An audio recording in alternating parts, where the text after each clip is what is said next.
ग्रामांचल कृषिभित्तिक सामाजिक अर्थनैतिक व्यवस्थार मध्यभागे primary agricultural credit societies एवं large area multipurpose credit societies कृषि प्रगतिर एक गुरुत्वपूर्ण माध्यम भाव कार्य करुछंती।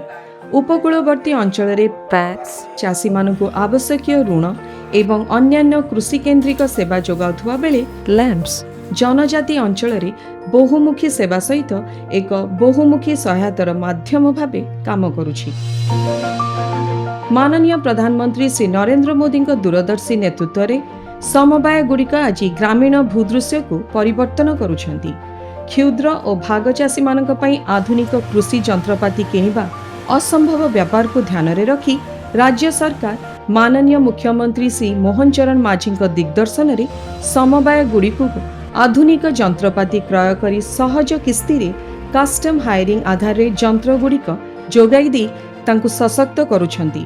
आमे आगे तो हल बलदे चाष करूँ ता छड़ा बाहर ट्रैक्टर फटर नहीं चाष कला बहुत आमर लॉस होता। एबे सोसाइटी आमको बहुत साहाय्य करुँची। एबे आधुनिक जुग रे विभिन्न जंत्रपाति आसीजिबा परे आम सोसाइटी सेतुरु किछि बात पड़िनी। जहाँ आवश्यक चाषी मानक पई प्रत्येक जंत्रपाति आम सोसाइटी रे अच्छी। प्रथम है आमर धान पाई बिहन ए सोसाइटी आम नहीं पार्छु सार कीटनाशक सब पाई पार्छु। धान हो सारा पर धान काटापी हार्वेस्टर मेसीन अच्छी जहाँकि बाहर मेसीन अपेक्षा स्वराट सेवा समय बहुत रेट कम आमको जोगे दौरान। ता सहित सोसाइटी ड्रोन भी अच्छी। सोसाइटी आमको बहुत साहाय्य कर। सोसाइटी जदि जिन आनी न था आम तो आज हैरान हो जाता।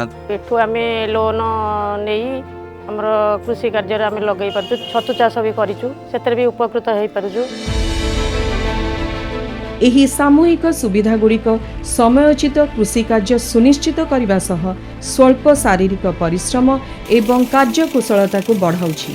एहा फसल वर्धित उत्पादन उत्तम फसल परिचालना और कृषक आय वृद्धि को सीधा सड़क सहयोग करुछि। सम्माननीय सहकारिता मंत्री श्रीयुक्त प्रदीप बलसामंत सुदूर प्रसारी नेतृत्व में आधुनिक कृषि जंत्रपातिर सामूहिक विनियोग आज ग्रामीण चाषीकूल समृद्धिर द्वार उन्मुक्त करिछि। डिजिटल सेवार सुलभताठारु आरंभ करी अत्याधुनिक कृषि प्रणाली पर्यंत ओडिशार समवाय समिति गुड़िक ग्रामीण विकासर संज्ञा को पुनः परिभाषित करने सहित चाषी सामूहिक सशक्तिकरणर एक नूतन अध्याय रचना करि पारिछि। सेवा एवं प्रजुक्ति विद्या को प्रत्येक परिवार द्वार देश में पहुंचाई पैक्स एवं लैंप्स आज समावेशी विकास एक नूतन अध्याय रचना करि पारिछि। जहाँ एक सशक्त आत्मनिर्भरशील तथा समृद्ध ग्रामीण भविष्यतर मूलदुआ स्थापन करि पारिछि।